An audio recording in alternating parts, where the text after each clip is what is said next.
এক বছরে 21,000 কিলোমিটার চালাইছে এই ইলেকট্রিক সাইকেল, 21,000 কিলোমিটার, এবং বিদ্যুৎ বিল আসছে মাত্র 1900 টাকা, ধরলাম 2,000 টাকা। এই কথাটা কেন বললাম, যখনই বলি সাইকেলটা আমি 40-45 হাজার টাকা দিয়ে কিনছি, তখন এর চাইতে তো বাইক কেনাই ভালো ছিল। আরে ভাই, এটা একবার ফুল চার্জ করলে 8 থেকে 9 টাকা বিদ্যুৎ বিল আসে, 2টা ব্যাটারি ফুল চার্জ করলে। আর ওই ফুল চার্জ করলে 110 কিলো সর্বনিম্ন চালানো যায়। আচ্ছা, একটা বাইক আপনি চালান তো, যদি 1 লিটারে 60 কিলো চলে, কয় টাকা লাগবে? 130 টাকা। এক বছরে 21,000 কিলোমিটার চালান, কয় টাকার তেল লাগবে?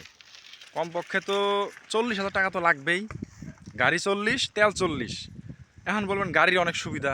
ভাই, আমার ইনকাম নাই, ছাত্র মানুষ, এই সাইকেল নিয়ে মন চাইতেছে জমিতে ওষুধ দিতে যাই, এই সাইকেল নিয়ে যাই, নদীর পাড়ে যাই, যেখানে জঙ্গল বলেন, ভালো জায়গা বলেন, ফুটপাথ বলেন, ওভারব্রিজ পার হওয়ার জন্য সাইকেল কাঁধে করে নিয়ে যাই, সাঁকো পারবো সাইকেল কাঁধে করে নিয়ে যাই।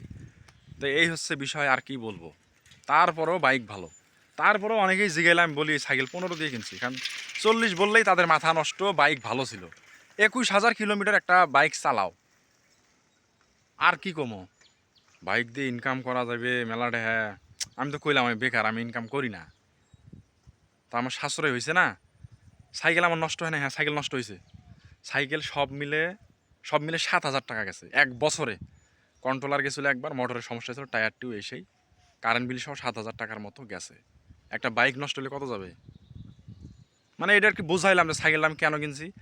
তারপরও 40,000 টাকায় একটা বাইক ভালো ছিল। 21,000 কিলোমিটার চালাও, চালায় তেলের 40-45 হাজার টাকা জোগাও, তারপরে একটা বাইক কিনো।